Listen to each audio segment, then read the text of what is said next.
Olá, chegamos ao nosso quinto episódio da série Quem é da Família de Verdade? Para você que está chegando agora, esse é o episódio, né? Possivelmente esse será nosso último episódio da série, com a apresentação da família Pimenta e o debate em relação à adoção interracial vivenciada por essa família. E eu confesso que esse foi o vídeo mais difícil de gravar, por isso que ele tarda a chegar no canal. Então, para você que está chegando agora, fica aqui, assiste o vídeo, né? Se você curtir, né, não esquece aí, né, de marcar essa curtida no vídeo, comentar, compartilhar, né? Essa série, ela só pode, né? Ela só tem uma função se chegar a mais pessoas interessadas ou não no debate, né? Porque quando a gente está falando também de relações interraciais, a gente está falando de sociedade, como que as famílias muitas vezes reproduzem essas hierarquias que estão presentes no cotidiano social brasileiro. Então vamos lá, gente. Para você, de novo, né, que tá chegando agora, eu sou Thaís Rodrigues. Esse é um projeto, né, que se desdobra da minha pesquisa de doutorado. Eu sou psicóloga clínica e pesquisadora. Hoje nós falaremos então sobre a adoção interracial a partir da família Pimenta. Mas quem é essa família Pimenta? A família Pimenta é uma família do sul do Brasil, assim como as outras famílias, né, que aqui participaram. Ela é uma família formada no interior do Paraná. A formação dessa família, né, a partir de Avenca e Cedro, né, que são um homem branco e uma mulher branca, de classes sociais diferentes, né? A gente tá falando, né, de Avenca, que é uma mulher branca de uma família que tem patrimônios, né? Ela vem da família que, como aquele, né, ditado diz, que tem um sobrenome de peso, né? E que a gente tá falando também de herdeiras, né, aí da própria colonização. Então a gente tá falando de um acúmulo de terras desde lá. Quando a gente tá falando em relação à família de Cedro, né, que é o marido de Avenca, a gente tá falando de uma família em que a mãe, ela fica viúva muito cedo e os filhos, eles precisam começar a trabalhar muito cedo para ajudar no sustento, né? A mãe sustentava essa família a partir do trabalho doméstico e à medida que os filhos iam crescendo, né, não tinham maioridade ainda, mas já trabalhavam para ajudar nesse sustento. Essa família, a família da Venca, não é totalmente favorável a esse casamento, já que a gente está falando do casamento também enquanto um contrato social de acúmulo, né, ainda mais acúmulo de riqueza e a preservação, né, de sobrenomes e status aí, né, a partir então dessas uniões. Mas eles se casam e logo, né, no início desse relacionamento, embora eles tenham ganhado apartamento, né, tenham tido ajuda aí da família de Avenca, eles não tinham, né, a qualidade de vida, né, e o estilo de vida não era o mesmo. Então eles passaram por algumas dificuldades econômicas aí, que a gente não tá dizendo aí, né, de uma vulnerabilidade, mas algumas dificuldades eles passaram. E logo no início desse relacionamento, eles tiveram Calêndula, que é a filha biológica branca. Calêndula, inclusive, conta, é Calêndula que participa da pesquisa, né? Ela que é a nossa interlocutora. Eu não consigo conversar, né, com mais ninguém dessa família, e aí acho que depois que eu contar um pouco da narrativa, acho que vai ficar mais nítido aqui para entender. Mas Calêndula que nos conta, então, né, sobre a história dessa família Pimenta. Calêndula foi filha única até os 7 anos E à medida, 6, 7 anos, e à medida em que Calêndula também ia crescendo, a família começa com um pequeno negócio e começa a circular em grupos mais elitizados. Um desses grupos, né, é um grupo religioso, a Vinca, né, é espírita, então ela começa a fazer parte aí também de um grupo voluntariado, de uma instituição dessa, né, dessa religião, né, no município, que acolhia gestantes que estavam, né, numa situação econômica vulnerabilizada e também com a ausência aí, né, de rede de apoio. Essas gestantes, né, que nem sempre chegavam como gestantes, também tinham acolhimento de puérperas, como é o caso, né, então essas mulheres que tinham recém tido, né, seus partos, então é justamente, né, desse caso que tem a ver, né, com a adoção interracial. A Vinca trabalhando nessa instituição que também já reproduzia uma realidade brasileira, né, então a própria dinâmica ali, né, era um retrato social, já que as cuidadoras eram mulheres brancas, né, que tinham uma situação econômica muito melhor, né, que as mulheres que eram acolhidas, e essas mulheres acolhidas eram mulheres negras e pobres. Então a gente está vendo uma reprodução da desigualdade ali presente nessa instituição. Essa instituição, ela supostamente foi pensada para que as mulheres pudessem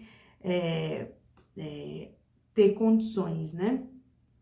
Em termos de acessar mercado de trabalho, em termos de acessar conhecimentos que aproximassem, que incentivassem o vínculo mãe-bebê. Ou seja, né, essa mulher ser preparada para se tornar mãe.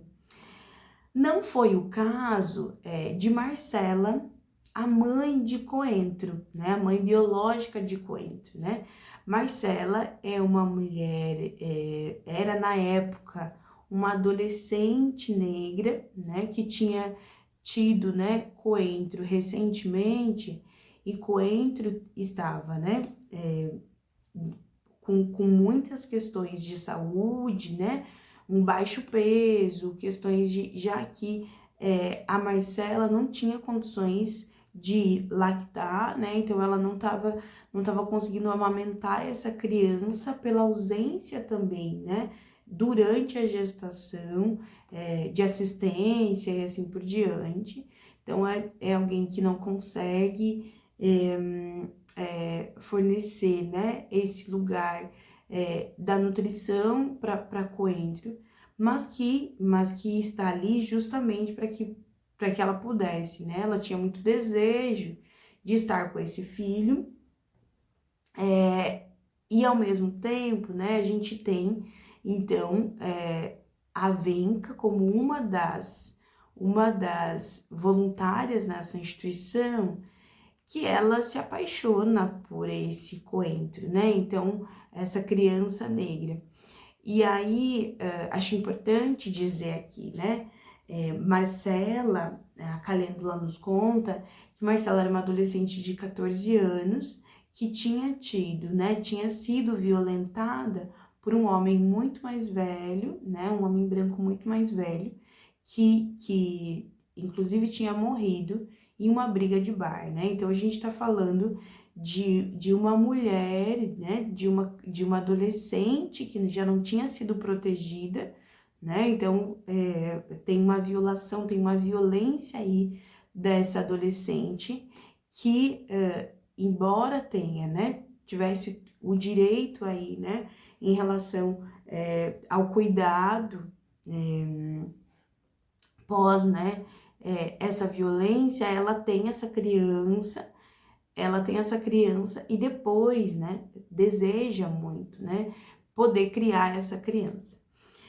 E Calêndula conta que embora, né, essa instituição fosse pensada para facilitar, né, para apoiar, para instrumentalizar essas mães, né, a se tornarem mães, a terem condições para ficarem com seus filhos, para poderem criá-los e assim por diante, muitas vezes o que acontecia era que as mulheres, né, que estavam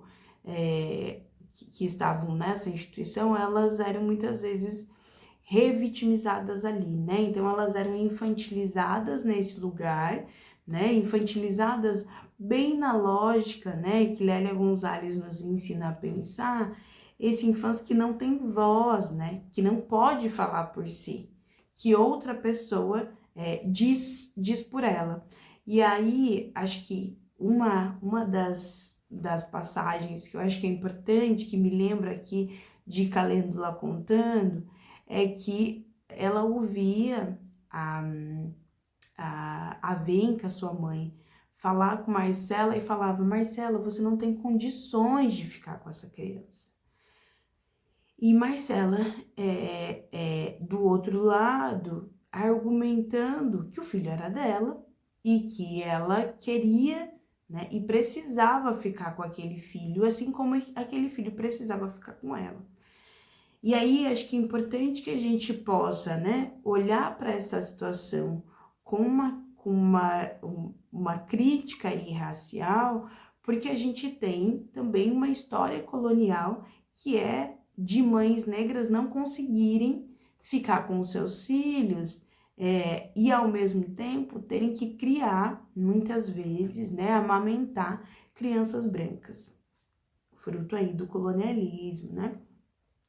Então, quando a gente está olhando para essa dinâmica que se coloca, né, a partir da infantilização cotidiana, então, a Marcela não era tratada como uma mãe, né, uma mãe em potencial, ela era tratada como mais uma criança que não poderia ficar com essa outra criança, né, e aí aqui eu não tô nem entrando em defesa, né, nesse lugar, eu tô colocando em debate a destituição desse lugar de mãe para Marcela. Por que essa mulher, né, por que essa adolescente negra, se desejando, não poderia ficar com o seu filho, né? E aí a gente tem como uma das estratégias também, né, uma das estratégias coloniais, a infantilização e a inferiorização. Então, né, não se pensa esse lugar da maternidade, né, para essa adolescente, né, essa mulher negra. E aí acho que é importante a gente pensar aqui, né, em conjunto, já que essa mãe, né, então essa mãe reivindica, né, o apoio, né, que supostamente essa instituição o daria, né, para que ela pudesse, né, se construir como mãe. Quando ela reivindica, a Venca, né, ela defende veemente que Marcela não tem condições, porque ela estava interessada na adoção de Coentro. A gente está falando do final dos anos 90, em que a gente não tinha o mesmo, né, repertório de leis que a gente tem hoje, em que inclusive isso, né, que a adoção é brasileira, no sentido de não entrar numa fila de adoção, não respeitar todos, né, os processos de uma adoção legal, né, não existia, né? Então a gente tem uma configuração da adoção à brasileira.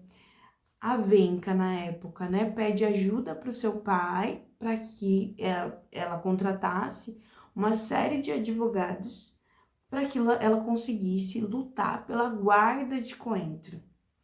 E aí, o que a gente está falando aqui, né? É mais uma vez a classe, né, e a raça operando juntos para dizer, né, numa força, numa disputa de poder aí, em que a legitimidade como mãe foi, né, atribuída a Avenca, essa mulher branca, né? Então ela consegue adotar Coentro, né? Na época, Marcela, então, né? Perde a guarda e depois, né? Perde, né? É destituída desse lugar legal como mãe. E no decorrer da história, né? Essa memória em relação ao cuidado, né? Em relação a essa posição, a memória em relação à posição de Avenca fica marcada como aquela que supostamente salvou o Coentro. E aí a gente remonta à figura da benevolência branca. Ou alguém aqui nunca ouviu que a princesa Isabel nos salvou da continuidade da escravização, né? E que a abolição foi um ato de muita benevolência, muita generosidade branca e assim por diante. Essa história é uma falácia, né? A gente já tem aí muitos elementos históricos, né? Muitos estudos que nos mostram que, na realidade, a gente, né? Enquanto organização também, né? Uma organização da população negra escravizada e também, né? Outros grupos, né? A gente já tinha alcançado, né? Conquistado muitas alforrias, e a gente passava por uma série de revoltas aí, né, que reivindicavam liberdade e no final, né, com a pressão econômica de outros países, não tinha mais escapatória, mas se a gente tem, de novo, né, só brancos contando sobre a história vai ser sempre sobre os vencedores brancos. E aí essa série é um pouco sobre isso também.